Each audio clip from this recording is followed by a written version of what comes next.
오후 1시 마켓뉴스나우 이동재입니다. 검은 월요일을 보낸 뒤 오늘은 반등에 성공한 우리 시장입니다. 간밤 중동 리스크도 많이 완화됐고 뉴욕 증시에서도 반도체 중심의 반등이 나오면서 우리 시장도 회복세를 나타내고 있는데요. 특히나 최근 약세가 이어졌던 코스닥을 중심으로 저가 매수세가 나타나는 모습 보이고 있습니다. 그럼 국내 증시 지수 상황부터 함께 확인해 보시죠. 현재 시간 양지수 모두 강한 흐름을 이어가고 있는 우리 시장입니다. 코스피는 반도체 투톱이 반등에 성공했고 전날 크게 하락했던 종목들의 저가 매수세에 유입됐습니다. 현재 시간 5.75% 오른 7,915포인트 선 지나가고 있고요. 코스닥 같은 경우도 바이오와 소부장, 2차 전지 등 대부분의 종목에서 빨간불 켜내면서 현재 시간 6.84% 오른 973포인트 선 지나가고 있습니다. 이어서 국내 증시 일중 흐름 자세히 짚어보도록 하겠습니다. 개장부터 빠르게 매수 사이드카 발동됐던 우리 시장입니다. 단숨에 7,800포인트 회복에 성공했는데요. 이후에 상승폭 잠시 내려놓는 움직임도 있었습니다만 다시금 상승폭 확대해 나가면서 현재 시간 7,900선 탈환에도 성공했습니다. 일중 고점 부근 지나가고 있는 모습입니다. 이어서 코스닥도 오늘 장 초반 매수 사이드카 발동됐는데요. 이후에 상승 곡선 키워나가는 데 성공했습니다. 970선까지 회복에 성공하면서 1000포인트 재탈환 기대감 높여가고 있고요. 현재 시간 일중 고점 부근 지나가고 있습니다. 이어서 코스피 매매 동향 살펴보도록 하겠습니다. 코스피는 오늘도 외국인의 매도는 지속되고 있습니다. 현재 시간 1조 원 가까이 팔아치우고 있는 모습이고요. 다만 개인 같은 경우 3,400억 넘게 사들이고 있고 기관 같은 경우도 6천억 넘게 순매수 이어지면서 지수 견인에 나서고 있습니다. 이어서 코스닥 매매 동향도 살펴보도록 하겠습니다. 코스닥 시장은 외국인과 기관 두 메이저 주체가 쌍끌이 매수에 나서고 있는데요. 외국인 같은 경우는 1,600억 가까이, 기관 같은 경우는 2,300억 원 넘게 사들이면서 지수 이끌어 나가고 있습니다. 개인 같은 경우는 4천억 가까운 팔자세 보이고 있습니다. 이어서 환율 상황 체크해 보도록 하겠습니다. 1,600원대까지 진입할 것이라는 우려가 있었던 원달러 환율인데요. 어제 외환당국의 적극적 개입이 나오면서 우선 진화되는 모습입니다. 국민연금의 환해지까지 동원되면서 1,520원대 밑으로 진입해 나서는 모습인데요. 현재 시간 0.57% 내린 1,519원 선 지나가고 있습니다. 계속해서 투자 뉴스로 이어가 보겠습니다. 리가켄바이오가 미국 임상 종양학회를 계기로 글로벌 제약사들의 항체 약물 접합제 ADC 확보 경쟁에 수혜를 받을 수 있다는 분석이 나왔습니다. NH투자증권에 따르면 미국 임상 종양학회에서 ADC는 여전히 가장 중요한 항암 모달리티로 주목받고 있다며 차세대 블록버스터 ADC에 대한 시장의 관심이 커지고 있는 가운데 리가켄바이오의 비소세포 폐암 ADC와 혈액암 ADC 파이프라인의 가치도 함께 부각되고 있다고 평가했습니다. 특히 이번 임상종양학회에선 머크의 비소세포 폐암 임상 데이터가 주목받았는데 아스트라제네카의 임상 결과도 하반기에 예정돼 있어 두 빅파마 사이에서 리가켄바이오의 ADC 가치는 추가로 상승할 가능성이 있다고 내다봤습니다. 또한 혈액암 ADC 분야에서도 기술 이전 기대감이 나오고 있다며 글로벌 빅파마들이 혈액암 ADC 시장 진입을 적극 추진하고 있는 상황에서 리가켄바이오의 파이프라인은 경쟁력이 충분하며 리가켄바이오의 파트너사인 익수다가 종양학회 현장에서 다수의 글로벌 제약사와 기술 이전 논의를 위해 만남을 가진 것으로 파악된다고 밝혔습니다.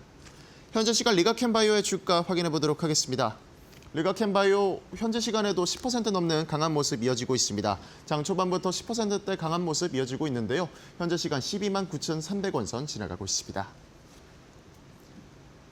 최근 실적 개선 기대감이 부각되고 있는 백화점 기업들의 증권가의 낙관적인 전망이 추가로 이어지면서 일제히 급등세를 보이고 있습니다.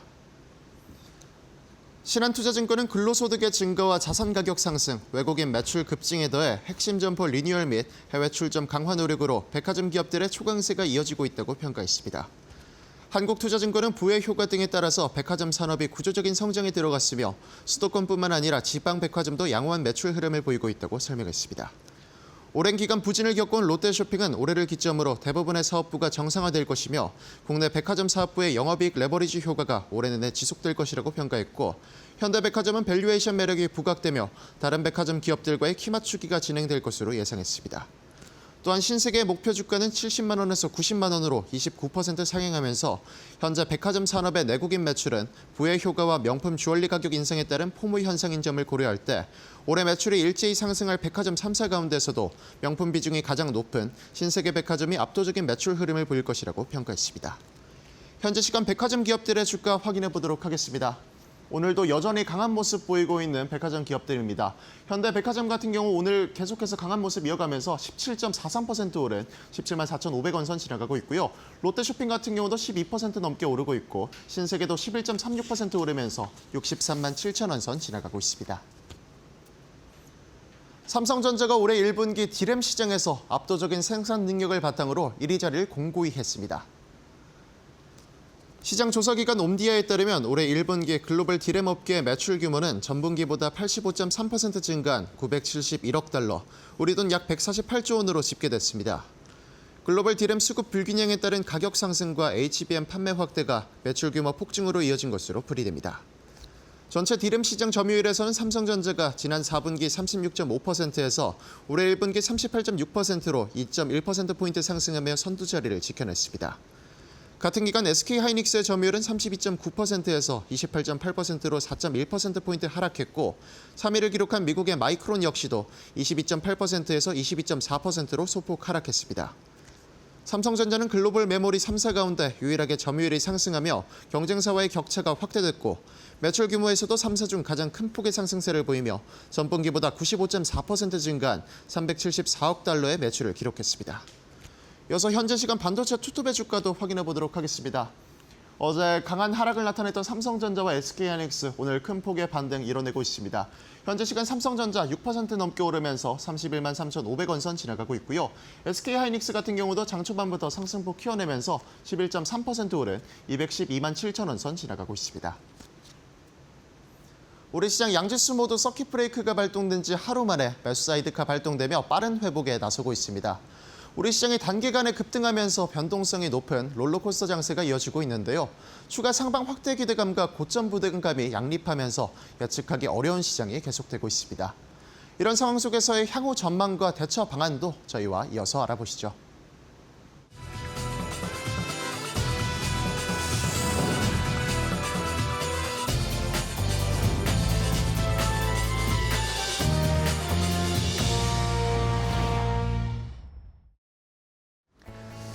자, 옷장의 출발도 이데일리 TV와 함께 해주시죠. 마켓나우 3부로 이어가도록 하겠습니다. 자, 우리 시장은 어제 엄청난 하락을 맛보고 나서 또 하루 만에 급반등을 나타내고 있습니다. 점심시간 이후로 이제 오후 시간으로 접어드니까 상승 탄력이 더 높아지고 있습니다. 코스피와 코스닥 어제 큰 하락을 만회하기 위해서 지금 안간힘을 쓰고 있는 상황인데요. 일단은 외국인의 매도는 멈추진 않고 있습니다. 현물 매도는 여전히 이어지고 있는데 늘 제가 말씀드리는 게 선물 어떻게 사는지를 외국인들이 계속 체크를 해드리고 있잖아요. 최근에 한 4거래일 연속으로 외국인이 선물을 매수하고 있습니다. 이런 것들을 봤을 때 계속해서 하방으로 포지션을 잡거나 베팅하지는 않는다라는 걸 지금 최근에 한 3, 4거래일을 보면 알 수 있죠. 오늘도 외국인들이 선물 시장에서는 1조 가까이 매수를 하고 있습니다. 여기에 기관 매수도 개인 매수도 함께 현물에서 붙으니까 지수가 강하게 튀어 올라가고 있고요. 역시 반도체가 가장 걱정이었는데 지난 주말 사이에 약간의 노이즈들이 있었죠. 반도체가 그러면서 어제 삼성전자, 하이닉스, 미국에서도 마이크론 테크놀로지 이런 것들이 많이 떨어졌다가 오늘 새벽에 미국 시장에서 반등이 나오기 시작했고 우리도 역시 강한 반등, 여기 밑단의 소부장들도 함께 올라가고 있습니다. 자, 주말 사이에 있었던 쏙캠 논쟁, 이게 도대체 뭐길래 시장에 충격을 줬고 흔들렸던 것인지 이 쏙캠 논쟁이 무엇인지 확인해보고 이것을 어떻게 평가하고 있는지 글로벌 투자은행들, 우리나라의 증권사들은 어떻게 평가를 하고 있는지 한번 자세하게 알아보도록 하겠습니다. 앵커 브리핑 함께 보시죠. 자, 주말 사이에 있었던 이 쏙캠 논쟁, 이게 우리나라의 전반적인 주식시장을 뒤흔들었습니다. 이런 상황이기 때문에 아니 그 쏙캠 논란이 도대체 뭔데 주가를 이렇게 흔드는 거냐. 아니 삼성전자, SK하이닉스, 마이크론 테크놀로지 실적 잘 나온다면서 그리고 앞으로 목표 주가도 계속 막 2배 더블로 부르고 있는데 왜 떨어지는 거냐 궁금하셨을 겁니다. 자, 일단은 결론부터 말씀을 드리면 미국의 세미 애널러시스라는 매체가 있습니다. 언론인데 여기에서 이런 테크 쪽의 전문 매체예요. 근데 이 테크 쪽의 전문 매체가 이 엔비디아의 베라루빈 NVL72를 이번에 컴퓨텍스, 대만 컴퓨텍스, SK 하이닉스 부스에 가서 보니까 이게 베라루빈의 서버당 이 메모리 용량이 55TB에서 28TB로 거의 절반 가까이 줄었다라고 이야기를 한 겁니다. 자, 이렇게 절반 가까이 줄인 이유는 결국에는 메모리 공급, 메모리 칩의 공급이 계속 병목 현상이 일어나고 있고 여기에다가 베라루빈을 어쨌든 사용을 할 때 칩, 이 메모리 가격이 지금 비싸잖아요. 그러니까 비용을 최적화하면서 여기에 따른 마진율을 최대로 하기 위해서 엔비디아가 이런 용량을 낮췄다라는 겁니다. 그럼 결국에는 무슨 이야기냐? 이 세미 애널리시스의 분석에 따르면, 평가에 따르면 결국에는 그런 베라루빈에 들어가는 메모리가 줄어든다라는 것으로 결론을 내린 겁니다. 과거에 우리가 몇 달 전에 이야기했던 그런 터보 퀀트 이야기랑 좀 비슷하죠. 이러면서 메모리 사용량이 줄어들 것이다라고 이야기를 하면서 주가가 흔들리기 시작을 했죠. 기존에는 192GB 소캠2를 사용하기로 했었는데 이걸 전반적으로 용량을 절반으로 줄이기 위해서 96GB 소캠2로 낮췄다라는 거죠. 변경을 했다, 계획을. 이것을 왜 아무도 못 봤느냐? 그런데 세미 애널리시스는 우리는 이걸 봤다라고 주장을 했던 겁니다. 자, 여기에 보시면 이 GPU가 이렇게 있죠. 베라루빈의 모델을 딱 보면 GPU가 있고 그 옆에 HBM이 막 이렇게 심어져 있죠. 그리고 이 옆에 CPU가 있고 이 CPU 옆에 제가 말씀드린 소캠들이 이렇게 있습니다. 많이 들어가는데 이것의 용량을 한 단계 다운그레이드 시키면서 그렇게 되면은 이 소캠 안에 들어가는 메모리의 숫자가 줄어들게 되면서 결국에는 메모리가 이제 앞으로 수요가 폭발적으로 늘어나던 것이 약간은 둔화될 것이다. 이런 식으로 이야기를 한 겁니다. 자, 일단은 세미 애널리시스에서는 이게 또 가짜 뉴스고 이게 맞지 않다라고 이야기하는 사람들이 있는데 그 사람들은 도대체 이번에 컴퓨텍스에서 제대로 공부를 한 거냐 본 거냐라는 식으로 비판을 했지만 지금 전반적인 투자 시장, 투자은행들과 우리나라 증권사들은 이것에 대한 반박 리포트를 계속 쏟아내고 있습니다. 자, 다음 페이지 보실까요? 자, 어떻게 반박을 하고 있는가? JP모건에서는 일단 자, 소캠 이렇게 세미 애널리시스가 얘기한 것은 오해다. 그러니까 오히려 지금 주가가 떨어져 있을 때 메모리 업체들을 매수하는 거는 절호의 찬스다라고 이야기를 했습니다. 자, 최근에 메모리 주가들이 이렇게 떨어졌죠? 기회다라는 건데 자, 이 세미 애널리시스가 주장한 것처럼 소캠이 감소하면 메모리 수요가 감소하는 것이냐에 대해서 JP모건은 아니다라고 이야기를 한 겁니다. 왜 그러면은 용량을 낮춘 것이냐? 지금 공급 부족, 소캠도 그렇고 그 안에 들어가는 메모리도 D램도 낸드도 지금 다 부족한 상황이기 때문에 공급이 부족하니까 어쩔 수 없이 낮춘 것이지 성능의 문제 때문에 그런 것이 아니다라고 이야기를 한 겁니다. 엔비디아는 여전히 강력하게 메모리 수요를 원하고 있고 엔비디아 젠슨 왕이 이번에 우리나라 왔을 때 무슨 말 했습니까? 하이닉스한테 2배 더 늘려달라고 계속 얘기를 한 것처럼 엔비디아의 수요에는 변화가 없다라는 거죠. 자, 이러면서 결국에는 모듈 수, 용량은 줄였지만 모듈 수를 늘려버리면서 이것을 보완하기 위해서 엔비디아가 이런 전략을 썼다라는 거죠. 수급을 제대로 맞춰줄 수, 공급을 받지 못하고 있으니까 대신에 용량이 낮은 것으로, 한 단계 낮은 것으로 여러 개를 쓰는 방식으로 바꿨다라는 거죠. 그리고 이번에 베라루빈 버전에서는 낮은 196GB를 쓸 거지만 다음 버전, 루빈 울트라, 그 다음 버전에서는 다시 192GB, 256GB를 쓸 것이다. 소캠을 쓰게 될 것이다. 그렇기 때문에 지금은 그렇게 걱정할 것이 아니라 수요 감소가 아니라 공급 부족에 따른 최적화, 그리고 가격을 맞추기 위해서 그리고 빠르게 베라루빈을 지금 젠슨 왕은 출시하고 판매하기를 원하잖아요. 그러니까 모자라는 부품을 받기 위해서 기다리는 것보다는 그 대안을 찾아서 더 많이 쓰는 방식으로 오히려 빨리 베라루빈을 출시하고 판매하기 위한 전략이다라고 JP모건은 평가를 했습니다. 그러면서 이렇게 떨어진 메모리 업체들의 주가 오히려 저점 매수의 찬스다라고 이야기를 한 것이고요. 자, 다음은 CT그룹의 이야기를 볼까요? CT도 역시 비슷한 이야기를 했는데요. CT는 오히려 D램만 늘어나는 게 아니라 이것의 영향으로 낸드도 역시 수요가 증가할 수밖에 없다라고 이야기를 했습니다. 자, 지금 뭐 말씀드린 것처럼 DRAM 공급이 계속 제약이 되고 물량이 모자라기 때문에 현재 소캠2의 필요 물량 60% 정도밖에 공급이 안 되는 상황 아까 말씀드렸죠. 그러니까 엔비디아가 대안을 찾은 거고요. 이런 상황에서 CT는 결국에는 소캠2의 수요는 변화가 없을 것이다. 모듈 수를 증가, 아까 말씀드린 것처럼 낮은 버전의 모듈 수를 더 많이 넣는 방식으로 상세를 하고 있는 방법을 선택한 것이다. 결국에는 엔비디아의 전체 비트 수요는 유지가 될 것이다 라고 CT도 분석을 했습니다. 이러면서 오히려 이러면 당연히 말씀드린 것처럼 D램의 수요는 CT의 분석에서도 D램 수요가 더 필요할 수밖에 없다라고 얘기했는데 여기에 추가적으로 재밌는 것은 CT는 낸드까지도 수요가 이러면 더 늘어날 수 있다라고 이야기를 한 겁니다. 자, 96GB 소캠을 쓰게 되면 이게 이제 우리가 많은 긴 문장과 질문을 넣으면서 에이전트 AI에 질문을 하고 그것을 결과를 받아보기를 원할 텐데 그러면 그게 또 엄청난 기억 용량이 필요하잖아요. 그러면서 CMX라는 다른 기술을 쓰게 된다는 겁니다. KV 캐시가 확장이 되는데 이게 GPU 안에 있는 HBM에도 저장되고 외부의 D램에도 저장되는 것뿐만 아니라 다른 쪽에서 저장되는 것까지 더 필요해지기 때문에 결국에는 이 CMX 시스템에서는 추가적으로 낸드를 더 설치하는 그런 방법을 쓸 수밖에 없다는 거죠. 그러니까 D램도 증가하고 낸드 수요도 증가하니까 결국에는 뭡니까? 우리나라 삼성전자, SK하이닉스는 더 좋은 효과가 일어날 수밖에 없다라고 평가를 하는 것이죠.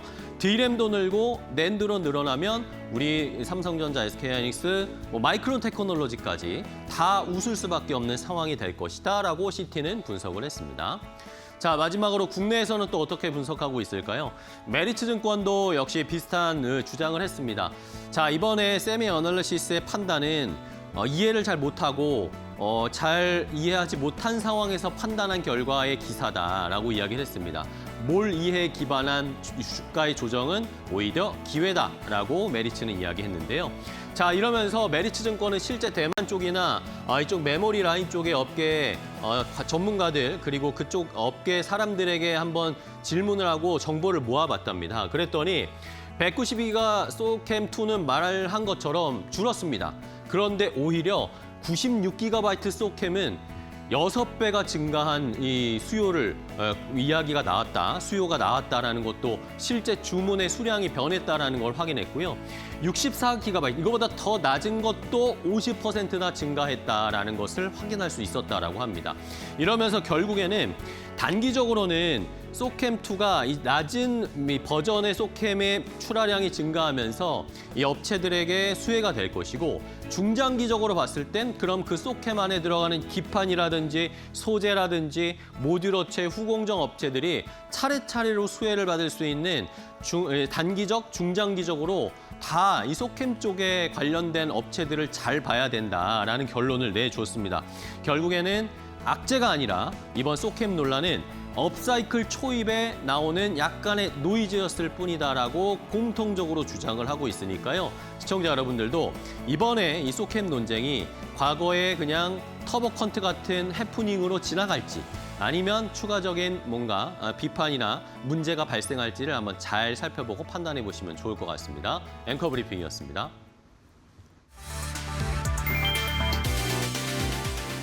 미국 뉴욕 증시에 역대급 폭락 신호가 감지됐다. 뱅크 오브 아메리카는 현재 증시가 과거 약세장 직전과 유사하다며 당장 차익 실현에 나설 것을 강력히 권고했다. 실제로 약세장 전조 지표의 70%가 이미 발동된 상태다. 현재 S&P 500은 20개 밸류에이션 지표 중 17개에서 심각한 고평가 상태를 나타냈다. 심지어 과거 닷컴 버블 시절보다 더 비싸게 거래되는 지표도 8개나 존재했다. 화려한 AI 열풍이 시장 내부에 심각한 균열을 가리고 있다는 분석이다. 특히 상위권과 하위권 종목 간의 수익률 격차는 코로나19 사태 이후 최대 수준으로 벌어졌다. 여기에 마이크로소프트와 구글 등 빅테크 기업들의 AI 자본 지출은 올해 말 영업 현금 흐름의 100%에 육박할 전망이다. 번 돈을 모두 AI 투자에 쏟아붓는 극단적 과열 상태가 지속됐다.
자, 돈 되는 섹터 테마로 이어가도록 하겠습니다. 오늘 시장에서도 돈 되는 섹터 찾아서 종목까지 선정해서 알려드릴게요.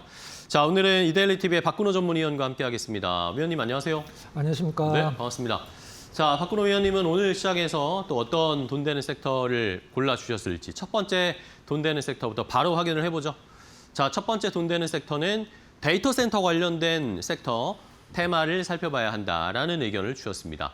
자, 젠스랑 CEO가 오늘 아침에 원래는 어젯밤에 간다더니 오늘 아침에 이제 출국을 했다라는 소식이 전해졌는데 젠스랑이 오면서 여러 가지 이야기를 하고 AI 시장에 대한 앞으로의 미래 아직도 초입이다라는 이야기를 많이 했습니다.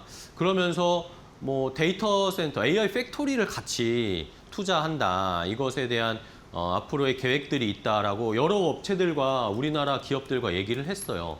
이런 걸 보면서 저희가 좀 투자 아이디어를 꾸준히 이어가 보면 좋을까요? 네. 어떨까요? 앞서서 이제 앵커께서 브리핑하신 소캠도 마찬가지고 이제 네. GPU, 우리나라 메모리 다 이제 데이터 센터와 관련된 수요이기 때문에 이 데이터 센터 관련돼서 한번 살펴볼 필요성이 있어서 한번 준비를 했고요. 이제 과거에는 이제 네오 클라우드, AI 데이터 센터 이렇게 불렀었는데 지금은 AI 팩토리라고 부르죠. 이제 토큰을 만들어낸다라고 해서. 일단 네이버 저는 사실 이번 젠순항 방문 때 사실 큰 의미는 없을 거라고 생각을 했는데 실질적으로 협력을 떠나서 이제 네이버와의 어떤 협력 관계가 투자까지 이어지는 부분들이 이제 시장에서 생성이 되고 있기 때문에 한번 그 부분 한번 살펴보도록 하겠습니다. 네이버, 엔비디아와 협력으로 이제 기가와트급 AI 팩토리 구축을 한다. 이제 우리가 보통 데이터 센터를 얘기할 때 몇 메가와트, 몇 기가와트 이렇게 설명을 하는 것은 사실 GPU나 어떤 메모리의 용량이 아니고 전력의 소모 양이거든요. 이제 전력을 어느 만큼 소모를 하느냐에 따라서 그 데이터 센터의 크기를 이제 가늠할 수 있기 때문에 용량을 가늠할 수 있는 거죠. 그래서 데이터 센터를 얘기를 할 때는 이제 전기의 전력의 소모량을 갖고 얘기를 하는데 이번에 이제 네이버가 엔비디아와 최종적인 목적이 되겠죠. 이제 기가와트급 AI 팩토리 구축을 한다라고 했을 때 이게 사실 러프하게 한 60조, 그다음에 많이 들면 한 70조까지 드는 사업인데 이번에 이제 네이버가 컨퍼런스 콜을 했을 때 자세하게 좀 밝혔죠. 일단 네이버가 우리가 이제 한 1.5조 원, 그러니까 1조 5천억, 그다음에 엔비디아도 파트너사라고 이제 표현하긴 했습니다만 엔비디아죠. 1조 5천억씩 각각 각출해하고 처음에 이제 스타트를 하는데 27년도에 일단 55메가와트, 내년 상반기에 55메가와트, 내년 말에 100메가와트로 일단은 늘릴 예정이고 네이버는 이제 세종의 각이라고 어떤 일반 데이터 센터가 있긴 하죠, 실질적으로는. 근데 약간 AI가 묻어있긴 합니다만은 그거 만드는데 5,400억 들었는데 기가와트급을 만드는데 70조가 된다. 엄청난 돈이죠, 실질적으로. 그린필드도 감안을 하고 있다라고 이제 컨퍼런스 콜에서 밝혔는데 그린필드라는 것은 지금 현재 있는 데이터 센터의 용량을 늘리는 게 아니라 아예 그냥 새로운 것에서 처음부터 다시 시작한다. 이걸 이제 중동이나 이제 유럽 쪽에다가 네이버 데이터 센터를 지을 수도 있다라고 표현을 했어요. 왜 중동에다 짓냐, 유럽에다 짓고 우리나라에다 안 짓고. 우리나라는 사실 지을 곳이 그렇게 많지는 않고요.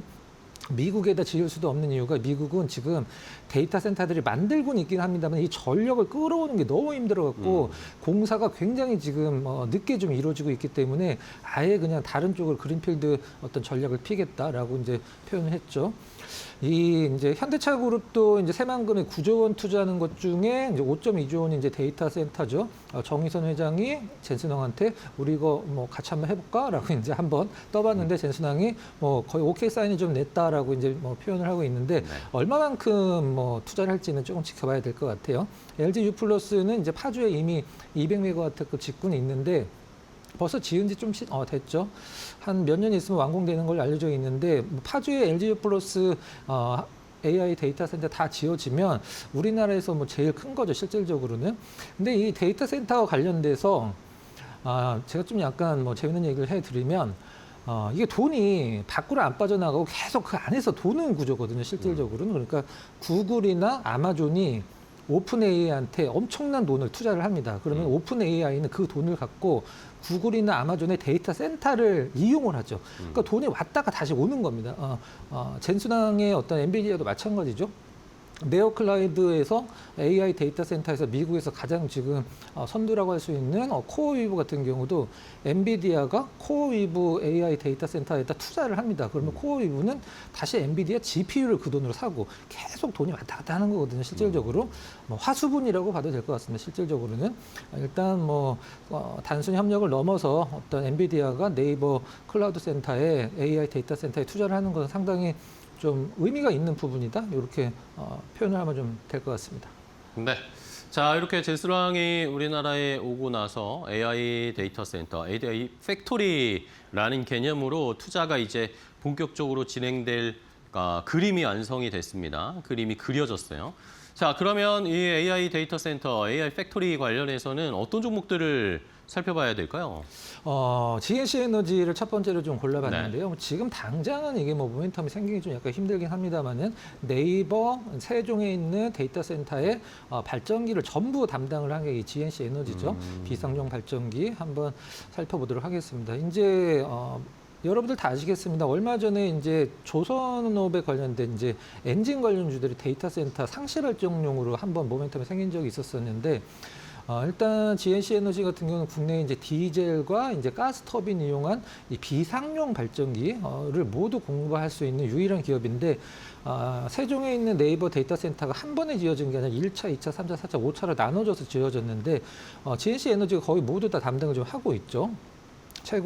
최근에 이제 마곡에도 데이터 센터 생기고 있고 당진에도 생기고 있기 때문에 이 부분과 관련돼서는 딱히 특별한 일이 없으면은 GNC 에너지가 일단 데이터 센터용 비상용 발전기는 거의 수주를 할 것으로 시장은 보고 있는 상황이고 실적도 뭐 감소, 이제 매출은 조금 감소했습니다만 영업이익은 전년 대비해서 120% 이상 늘어났죠. 올 1분기에.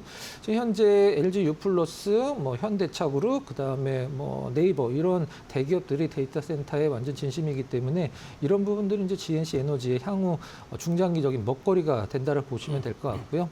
두 번째 종목은 이제 KINX를 준비를 했는데 좀 약간 뭐 아쉬운 점이죠. 실질적으로는 이제 KINX가 이제 과천에 있는 그 데이터 센터가 우리나라에서 수도권에 생기는 마지막 데이터 센터였죠. 실질적으로.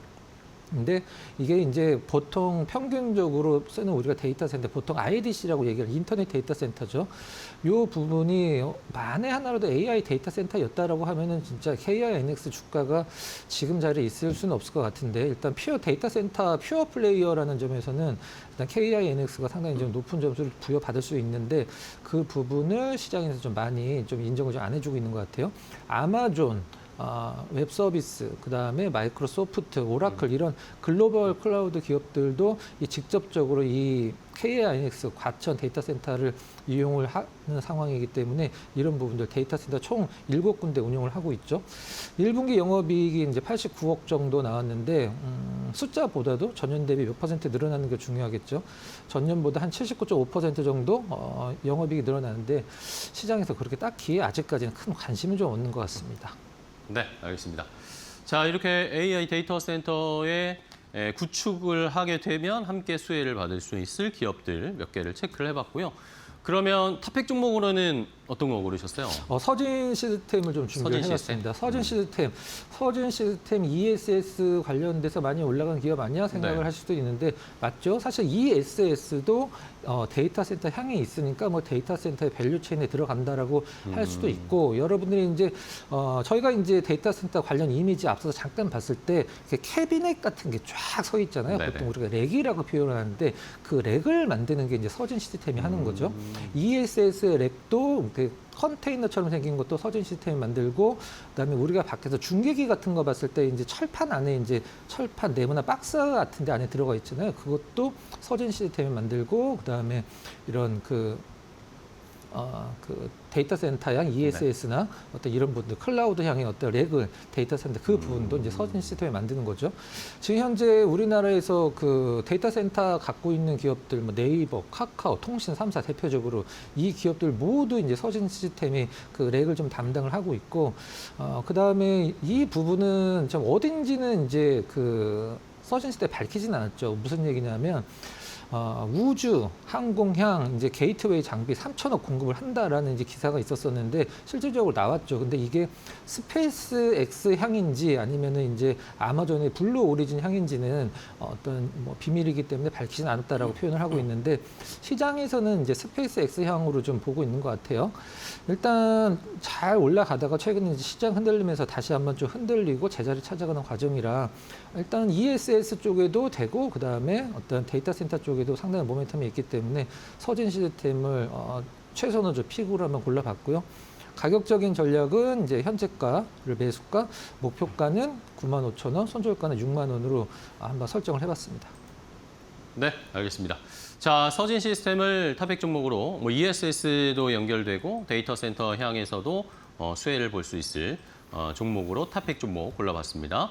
자, 다음 또 두 번째 돈 되는 섹터 바로 이어갈게요. 어떤 섹터일지 바로 공개합니다. 자, 이번 엔터주를 골라주셨네요. 엔터주가 최근에 뭐 사실 관심권 밖에 있는 업종이고 테마인데 뭐 오늘은 조금씩 올라오고 있긴 하지만 엔터주 이제 하반기로 넘어가면서 괜찮을까요? 어떻게 보세요? 네, 엔터주 오늘 상승이 좀 개별 모멘텀인지 아니면 오늘 시장 사실만 떨어지는 종목을 찾기가 힘드니까 네. 그냥 묻어서 올라가는지는 오늘 판단하기 힘들긴 합니다만 우리가 보통 엔터주를 만약에 갖고 계신 분들은 뭐 이런 생각을 좀 가지실 수 있을 것 같아요. 올해 이제 고점 잡고 하이브 같은 경우는 떨어질 때 일단 뭐 조금 떨어질 수도 있지 뭐 이런 구간들이 좀 나오다 계속적으로 떨어지니까 실적이 잘 나온다라고 예상을 해도 떨어지고 BTS가 뭐 빌보드에서 1등을 해도 떨어지고 지금 하이브 같은 경우는 100% 올라가야지만 이제 올해 고점 정도인데 주주분들이 이런 생각 하실 것 같아요. 이제 뭐 누가 이기는지 한번 해보자. 뭐 이렇게 얼마까지 떨어지는지 한번 보자. 뭐 이런 식으로 생각할 정도로 너무 많이 떨어지고 있는데 제가 항상 떨어지는 종목을 볼 때는 사실 이런 식의 두 가지 장점이 있다고 말씀드리잖아요. 내가 사고 나서 더 떨어질 확률은 적죠. 많이 떨어진 종목들은 정상적일 때. 그리고 남들은 2만 원에 샀는데 나는 1만 원에 사면은 안전 마진이라는 게 상당히 올라가거든요. 제가 그게 지금 엔터주의 어떤 두 가지 모두 좀 해당하는 상황이라고 생각을 하고 있는데 올해만 하더라도 엔터 빅4가 평균적으로 40% 정도 떨어졌어요. 올해만. 일단 이분 분들이 이제 가격 메리트는 상당히 나와주고 있는 상황이고 엔터사 1분기 실적이 사실 좋다 했는데 약간의 우려감도 있었던 건 사실이거든요. 근데 그 우려감 대비해서는 상당히 좀 잘 뽑아졌고 일제 어떤 엔터사들마다 좀 약간 좀 다른 부분들이 있긴 합니다만 그래도 좀 약간 굉장히 이름이 좀 높은 네임드라고 표현하는 고연차 아티스트들의 컴백이 올해 BTS와 더불어서 많이 예정이 되어 있기 때문에 그런 것들로 인해서 이제 MD 제품들 이런 부분들 이제 성장을 좀 기대를 해 본다. 한번 좀 지켜봐야 될 것 같아요. 제가 봤을 때는 얼마까지 떨어질지 네. 진짜 궁금한 어떤 업종이라고 좀 생각을 하고 있습니다. 네, 알겠습니다. 자, 엔터주들이 뭐 사실 모멘텀이 바뀐 것도 아니고 실적이 뭐 약간의 기대치를 못 미치는 경우들도 있었지만 전반적으로 딱히 뭐 손잡을 게 없는데 주가가 뭐 하이브 같은 경우에 거의 반토막 났죠 지금 이런 상황입니다.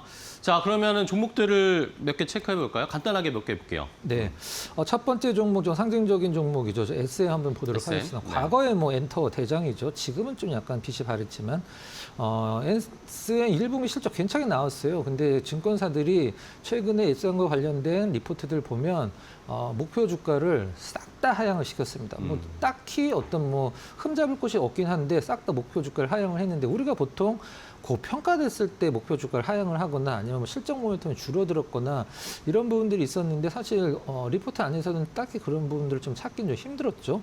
일단 1분기 매출 뭐 괜찮았습니다. 실적 매출 20%, 그다음에 영업이익 각각 19% 정도, 20%, 19% 정도 늘어났고 일단 뭐 지금 우리나라 그 어떤 엔터사들 같은 경우는 콘서트랑 이제 MD라고 보통 얘기를 하는 굿즈 상품이 주요 수입원인데 콘서트도 괜찮고 굿즈 상품도 괜찮은 상황이라 호실적을 기록을 하고 있는데 목표 주가를 내렸다. 주가가 아마 올라갔으면 목표 주가를 올렸을 것 같아요. 주가가 내려가니까 이제 목표 주가를 하향을 이제 덩달아서 우리나라 이제 증권사들의 어떤 트렌드죠. 자, 두 번째 종목은 뭐 엔터 사라기보다는 SM과 관련된 이제 DOU 한번 좀 DOU. 골라봤는데요. 일단 팬과 스타들의 만남의 플랫폼이죠. 버블이라는 이제 어떤 부분을 이용을 해서 만나는 이름이 왜 버블인지는 잘 모르겠습니다. 1분기 이제 콘서트나 여러 가지 실적 개선과 관련돼서 이제 아티스트들이 활동을 많이 하면 할수록 아티스트의 인기가 올라가기 때문에 팬들이 아티스트와 이제 어떤 스마트폰이나 이런 데서 만남을 하려고 굉장히 막 노력을 하겠죠. 그런 부분들에 있어서 이제 실적이 가속화되고 있는 상황이고, 우리가 보통 이런 이제 구독 서비스를 이용하는 프로그램들은 일단 어떤 유저들이 많이 들어오는 것도 상당히 중요하긴 합니다만, 구독료를 올리는 것도 상당히 좋거든요. 네.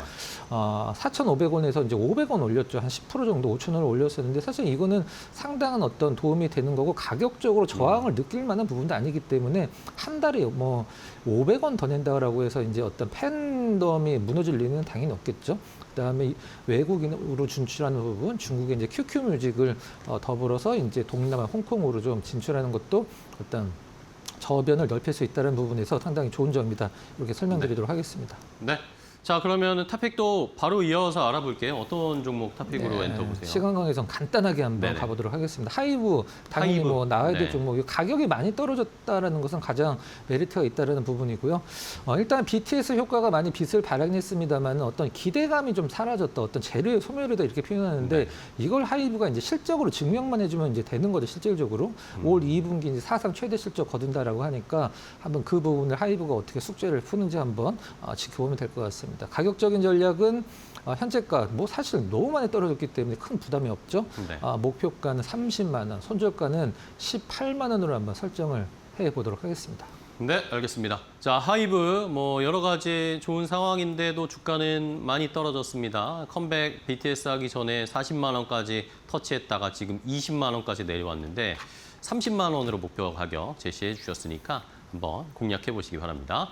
자, 돈 되는 섹터의 테마 오늘 박근호 위원과 함께했습니다. 위원님 오늘 좋은 종목 알려주셔서 감사하고 다음 시간에 또 뵙도록 하겠습니다. 고생 많으셨어요. 고맙습니다.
오픈AI가 몸값 1조 달러를 목표로 뉴욕 증시 상장 절차에 전격 돌입했다. 챗GPT 주간 이용자 9억 명을 돌파한 시점에서 미국 증권거래위원회에 비공개 IPO 신청서를 제출했다. 수개월 만에 월 매출을 20억 달러로 2배 이상 폭등시킨 압도적 성장세가 배경이 됐다. 상장을 가로막던 최대 걸림돌인 일론 머스크와의 법적 소송 리스크도 완벽히 해소했다. 미국 배심원이 머스크의 손해배상 청구를 기각하면서 샘 올트먼 CEO의 독주 체제는 더욱 공고해졌다. 이번 법원 판결이 상장 시계를 극적으로 앞당겼다는 분석이 지배적이다. 시장의 돈을 쓸어 담으려는 AI 공룡들의 정면전도 동시에 개막했다. 경쟁사 엔트로픽이 몸값 9,650억 달러로 같은 날 상장 신청을 던졌고, 머스크의 스페이스X 역시 역대 최대 규모인 1조 7,500억 달러짜리 상장을 추진 중이다. 월가는 이제 거품론과 대세론을 가를 역사상 가장 뜨거운 AI 시험대에 직면했다.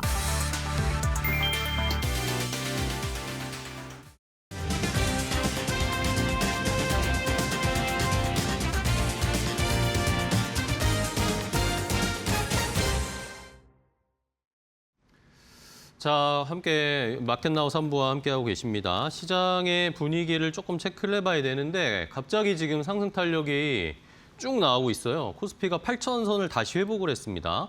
갑작스럽게 지금 오후 시간으로 좀 접어들면서 외국인들 매수가 강하게 들어오는 것은 아닌데 지금 계속해서 시총 상위주들이 많이 올라가고 있습니다. 삼성전자가 8% 넘게, SK 하이닉스가 14% 넘게, SK스퀘어도 지금 10% 넘게, 삼성전기에 다시 불이 붙었습니다. 삼성전기가 다시 200만 원 선을 도전하고 있어요. 193만 8천 원까지 올라왔고요. 뭐 이외 밑단에서도 대부분의 시총 상위주들이 잘 올라가고 있습니다. 코스피가 7.9% 상승세. 뭐 일단은 뭐 시장에서는 계속해서 뭐 미국과 이란의 전쟁이 좀 멈추기를 기대하고 있는 상황도 반영이 되고 있는 것 같고, 중국의 수출 지표가 좀 발표가 되긴 했는데 중국 수출 지표, 5월 수출 지표들이 좀 괜찮았다라는 이야기들도 나오거든요. 미국 쪽의 수출도 약간 늘었다, 뭐 이런 것들도 조금 영향을 줄 수 있을 것 같고요. 지금 코스피가 8%대까지 상승세를 높였습니다.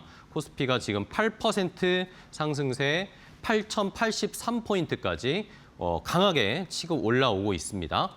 자, 그러면 시장의 분위기를 바로 또 알아보겠습니다. 오후장 종목 레이더 하면서 함께 느껴볼 수 있겠죠. 이데일리 TV의 서동구 전문위원 모셨습니다. 위원님 안녕하세요. 네, 안녕하세요. 네, 반갑습니다. 위원님과 종목 이야기하면서 좀 알아볼게요. 오늘 갑작스럽게 또 위원님 오시니까 지수가 많이 올라갑니다. 자, 첫 번째 종목부터 바로 볼까요?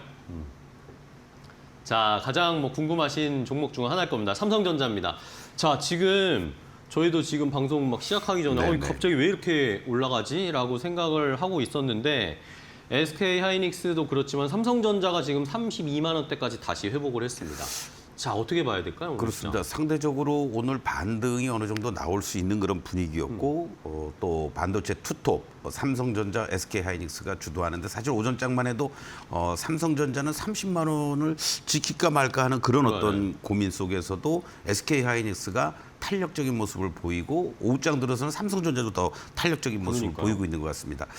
제가 개인적으로 보기에는 오전에만 해도 나스닥 선물이 마이너스권에서 계속 움직였었는데요. 어떤 추가적인 호재성 재료가 나왔는지 몰라도 나스닥 선물이 빠르게 급등하는 이러한 어떤 모습들이 나타나면서 내일 시장이 오히려 미국 시장이 조금 더 긍정적인 모습이 되지 않겠느냐, 이러한 움직임들과 더불어서 외국인들이 선물 쪽에서 매수 규모를 지금 강화시키고 있다. 이런 요인도 우리 시장이 조금 더 추가적인 상승을 불러일으키는 요인이다라고도 볼 수 있을 것 같습니다. 삼성전자를 굳이 말씀드리는 이유는 시장이 급등을 하든 급락을 하든 이위 어쨌든 뭐 반도체 투톱 중에 완톱 중에 하나인 또 삼성전자 시가총액 1위 종목 아니겠습니까? 물론 젠슨왕과 관련된 여러 가지 기업들의 이벤트성인 그런 내용들도 있긴 했습니다만은 HBM4, 5 그리고 또 파운드리 쪽에서 또 엔비디아와의 협력을 가속화시켜 나가겠다라는 거. 빠르면 이 적자 부분이었던 파운드리도 3분기부터 흑자 전환될 가능성이 상당히 높다라는 전망들이 나오고 있는 거고요. 우리가 1분기 매출이라든가 특히 영업이익의 서프라이즈를 경험을 했습니다만은 2분기에도 매출 전년 동기 대비했을 때 124% 급증한 167조 원, 그리고 영업이익이 85조 8천억 정도. 근데 이것은 이제 시간이 가면 갈수록 더 지난 1분기처럼 높아질 것으로 예상이 되면서 진짜 이번 2분기에도 영업이익이 100조를 향해서 갈 것이냐, 이러한 기대도 계속 커지고 있는 것 같습니다. 사실 1분기에도 뭐 40조 후반 이랬는데 57조가 나왔던 거 아니겠습니까? 이러한 부분은 우리가 주목해 볼 필요가 있을 것 같고요. 결국 이러한 흐름들이라면은 2026년도 영업이익 200조 원, 이게 현재 주가의 움직임이라든가 12개월 PR 포워드를 기준으로 했을 때 여전히 7배 내외 정도, 2027년까지의 성장을 우리가 감안을 한다면 여전히 저평가돼 있다. 뭐 우리가 목표가와 관련된 얘기도 계속해서 상향 조정이 되고 있는 거고요. 어제 이렇게 크게 흔들리는 모습들이 연출됐습니다만은 중요한 가격 라인과 지지 라인이 있습니다. SK 하이닉스가 200만 원에 대한 지지를 보이면서 반등을 준 것처럼 삼성전자도 30만 원에 대한 지지적을 1차적으로 보여줄 것인지, 이게 1차적인 관건이고요. 일봉의 모습으로 한번 좀 보시겠는데 물론 21선이 위치해 있는 자리에 대한 지지력도 있긴 하겠습니다만은 주봉상으로 보면은 2차 지지 라인은 27만 원에서 올라오고 있는 자리들이 형성이 돼줄 가능성이 상당히 높다. 이러한 관점으로 여러분들이 보시면서 뭐 살 것이냐 말 것이냐에 대한 고민을 하지 마시고요. 현재 보유하고 계신 분들은 당연히 홀딩의 관점으로 대응하셔도 큰 무리가 없겠다라고 말씀을 드리고, 또 하나 더 중요한 것은 만약에 전체적으로 시장이 반등을 준다라고 했을 때 이 시장의 흐름이 새로운 상승 흐름으로 진입해가는 게 아니라는 거죠. 그런 측면에서 본다면 메이저인 삼성전자와 SK를 갖고 계신 분들은 홀딩하시지만 없으신 분들은 다른 것들을 반등을 이용해서 매도하시면서 30만 원과 1차적으로 그리고 2차 라인은 27만 원을 중심으로 해서 여러분들이 30만 원과 27만 원 라인에서는 적극적으로 매수에 가담하면 좋지 않겠느냐, 이런 말씀을 드리고, 제가 사실은 지난 3월 4일 날에도 이란과 미국의 전쟁이 있는 그런 과정 속에서 이 17만 원 초반대 흔들릴 때 여러분들께 공격적으로 매수를 하자고 말씀을 드렸던 거예요. 그때 17만 원이 살짝 깨지고 나서 기간 조정을 좀 보이고 나더니 결국은 37만 원까지 훌쩍 넘어가는 이러한 모습들이 나타났던 거 아니겠습니까? 그래서 3차 목표가는 43만 원으로 제시해 드리면서 지금부터는 이제 오히려 한 이 고점 대비 20% 내외의 조정을 보였기 때문에 수익률을 안정적으로 끌고 가도 가성비가 나올 수 있다. 이런 관점으로 여러분들이 접근해 주시면 좋겠습니다. 네, 알겠습니다. 자, 이렇게 시장이 뭐 여러 가지 요인으로 올라가는데, 뭐 지금 일단 뭐 제가 체크하고 이렇게 모아본 내용들로 보면 좋은 이야기들을 시장에 줄 수 있는 것들이 좀 계속 여러 가지가 상존하고 있긴 한 것 같아요.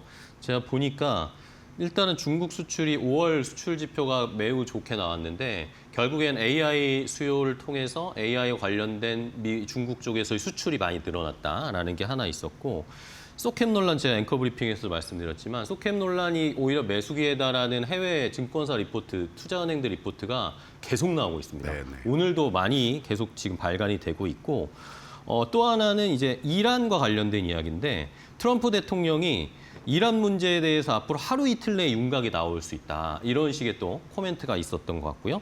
하나는 마지막은 이제 내일 미국의 CPI가 발표가 되잖아요. 네네.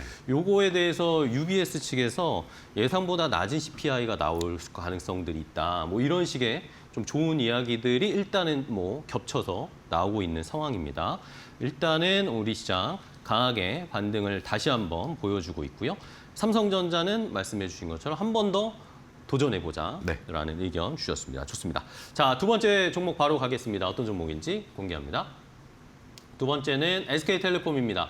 자, SK텔레콤도 뭐 결국엔 젠순왕 CEO의 듬뿍 수혜를 받고 있는 상황인데, SK텔레콤도 계속 우상향 할 수 있을까요? 그렇습니다. 사실 이제 SK텔레콤 하면은 뭐 대표적인 우리나라의 통신사 한국이동통신, SK에서 이제 인수하면서 SK텔레콤으로 이제 사명이 변경이 됐고, 대표적인 우리나라의 통신사로서의 국한됐던 그런 모습이었다가 이제 글로벌 통신사에서 글로벌 AI 인프라 기업으로 대전환의 시기를 맞이하고 있다, 이렇게 과감하게 말씀을 드릴 수가 있습니다. 특히 이제 엔비디아가 젠슨왕이 와서 많은 기업들과 접촉을 하는 이런 어떤 일련의 과정들 속에서 글로벌 AI 팩토리 구축을 본격적으로 추진할 가능성이 높고, 여기에 따른 성장의 모멘텀, 거기에 또 의미 있는 것이요, EU 연구기금 과제로 유럽 3개국가 차세대 양자 암호 기술 개발을 추진한다라는 거, 그리고 국내적으로는 이제 우상호 강원지사 새로 되신 분이 강릉 동해 쪽에 대규모 데이터 센터를 건축하겠다, 이런 네네. 얘기들이 나오면서 SK그룹에서 그 부분들을 맡아서 할 수 있지 않겠느냐, 이런 어떤 기대감도 지금 커지고 있는 것 같습니다. 이런 어떤 호재성 재료들이 나타나고 있다는 측면에서 주가의 위치를 보면요, 이번에 상당히 그 엔비디아 젠슨왕과 관련된 기대감 속에서 급등을 했다가 14만 원까지 가고 나서 조정을 보이는 이러한 모습들이긴 한데요. 네. 현재 위치에서 저점의 매수 전략 여전히 가능하다. 1차 목표가 14만 원, 이탈가 9만 5천 원 제시해 드리도록 하겠습니다. 네, 알겠습니다. 자, SK텔레콤도 결국에는 이제 AI 데이터 센터 AI 관련주가 됐습니다. 지금 자리에서 공략해볼 가능성 있다라는 의견 주셨습니다. 자, 오늘 서동구 위원과 함께했습니다. 위원님, 오늘도 좋은 전략 종목 알려주셔서 감사하고요. 다음 시간에 또 뵙겠습니다. 고생하셨습니다. 자, 마켓나우 3부 저희가 준비한 종목은 여기까지 알려드리고요. 저희는 내일 오후 1시에 또 더 좋은 종목 가지고 인사드리도록 하겠습니다. 시청해주신 여러분 고맙습니다.